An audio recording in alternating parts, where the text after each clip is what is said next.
But I want to show you three things real quick, okay? Overnight, USA Today, Suffolk, new poll in Pennsylvania. I know that people are deeply troubled. I'm going to show you guys how to know who wins the 2020. President Trump's father, Fred Trump, did for myself, for my brother, for my sister. Hey, what's up, you guys? Thank you so much for joining me today on the Meditation Channel. Hi, how are you? So, I decided to talk about something, I don't know if it's controversial, but I think it's something that is relevant, is something that's really important that we need to talk about right now. And believe it or not, it's probably not a topic that the spiritual community really talks about much, and that is politics. Yes, I am going to talk about politics today. And more specifically, my interest in this topic is to hopefully help you open up your mind, open up your heart, open up your perception of what is really happening here. And I just want to begin by saying that I do not support either side. I am not either a Republican or a Democrat. And however, I have a lot of family and friends who are Democrats and Republicans. So I am involved with both communities. I like to support people and not necessarily the party itself. So I just want to make that disclaimer before any of you jump in the chat room and start going, well, she's a Democrat or she's a Republican. I'm neither. I do support views of both, and I also disagree with a lot of views on both. And that, you know, that's just where my perception is about that. But everything aside with that, what I'm really concerned about, and this is something that came up with a lot of my sessions with my clients, is the fact that this time where voting is happening, the changes are happening, it causes a lot of stress, a lot of anxiety, and the number one thing that I'm noticing is division, which is where my problem lies. You know, I really stand by the fact that politics should really be a place where two different parties with two different views, two different morals need to find common ground, need to find a way to unite. And unfortunately, what is happening is the absolute opposite of that. And the masses, the people, are following suit. And the leaders are the one who set the example.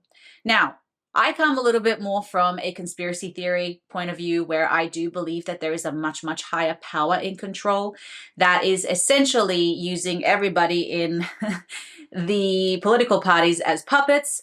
And I do believe that the people in the political parties are very easily influenced. Not everybody. I do believe that some of them go in with the best intentions, but I do think that it's a very corrupt place. I think the people who do have the best intentions don't usually survive. And they are very easily manipulated. And I think there's a lot going on behind the scenes that we do not understand or that we do not know. And I think it's a lot more complicated than what we think. However, we as the people have some level of power, and it begins with, to me, with the way that we treat each other. Now, I am a big advocate on educating yourself and learning as much as you can. Now, these are the few things that I'm seeing that are very concerning. Number one is the media.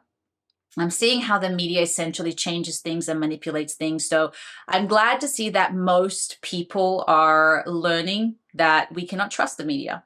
That, you know, when you edit a video, you can make somebody look good or bad depending on how you edit the video together, depending on the music that you put in the background, depending on a lot of things. And I think this is something that we just need to be very aware of. And, you know, people in power, of course, they're going to manipulate what the message is because they have an agenda and they want it to be in their favor. Now, the other thing that I wanted to really encourage all of you out there to begin to do is stop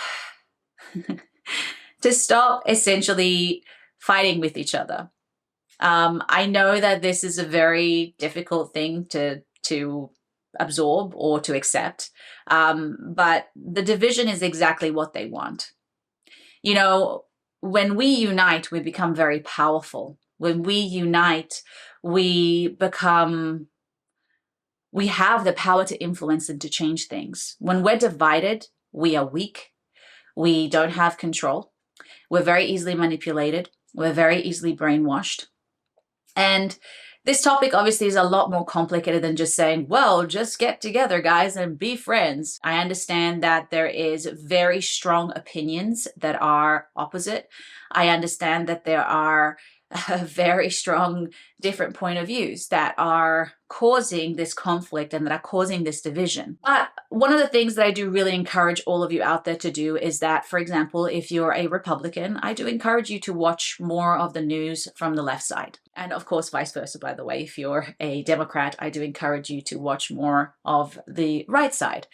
And I encourage you to do it from a place of detachment, from a place of non-judgment, and from a place of learning. And the reason why I say this, because number one, it's going to help you understand their point of view.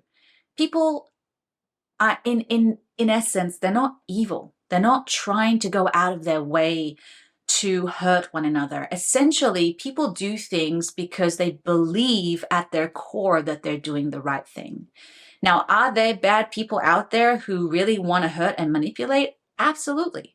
But that doesn't mean that everyone is like that. Now, as I said, I have family from both sides, and what I am seeing is that they're both hating on each other. They're both making each other the enemy, and they're both, objectifying each other in the sense of they're sticking labels onto, the Democrats and the Republicans. And this is, of course, creating a detachment from humanity, a detachment from empathy, a detachment of connection. When you objectify something, you no longer have that. You don't see the humanity in them anymore. You just see them as a thing. And you are very easy to jump to conclusions and very reactive immediately. And so when you can kind of try to see their point of view, and again, you don't have to agree with it. You don't have to agree with it at all. It can be the most appalling and outrageous statements that they make. But the point is to try to see their perspective, to understand them on a deeper level, because in the end, you will find that the core of it between the both of them is the same. They both want, take away the policies and all the sort of thing that they want, but at the core, they all want the same thing, which is a better country. They want better policies. They want to support, each other in some way or another, not obviously the parties, but each other in their own party. And so I really encourage you to step out of the mainstream way of looking at things. I really encourage you to think outside the box and to be open to ideas and things that you do not agree with. You see, if we're looking at from a spiritual perspective, when you see something and it triggers you and it makes you angry and it makes you reactive, then that is a mirroring. If we're going to talk into the shadow work perspective of things, you're being triggered because there's something in that person that you have rejected, disowned, and denied within yourself. But there might be aspects of that that are also in you that you refuse to see. Now, it may not be the same thing that they're saying. So let's just say the abortion topic, right? You obviously may not agree with abortion, but they do.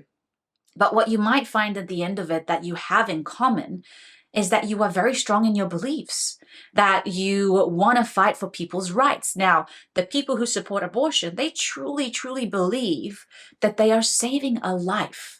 When you go to the core of it and you take away the fact that they're, from the other perspective, which is they're taking away women's rights, they believe that they're feeding human rights. And from the other perspective, it's like we're taking away the women's choices of their body. So you're also taking away human rights. So you see how here you can some way find some kind of common ground. Now, you don't have to meet up and be best friends. But what I'm encouraging you to do is, how am I the same? How are we similar? And, from the spiritual work that I do, essentially what I've been receiving downloads from, you want to call them downloads, is that politics should have really been that way. The people in power should have set the example on how to really do a debate. And, this belittling each other and you did this and you're an evil person and this kind of thing shouldn't even be in the picture. Essentially, they should be debating for the greater good of people, not for themselves. and find that common ground so they can somehow work together to find some sort of agreement. But what is happening right now is that they have been designed in such a way that they will never agree. So policies will never be implemented, or the few that will, as you all know. And it becomes this good versus bad battle, and it divides. It creates more chaos. It creates more anger. It creates more violence, and it creates a division amongst us, the people, which makes us weaker, which makes us more susceptible. And we feel that we have to belong to a group, because people, we're pack animals. We don't like to be alone. We don't like to be isolated. We feel the need to belong to a certain group. And so oftentimes what will happen with humans is that we will accept what we're told without doing maybe deeper research, without opening our hearts or our minds to other possibilities or other ways of thinking. And we end up easily being manipulated and corrupt because our need to belong is much greater than our need to do the right thing. And so it just becomes this ripple effect.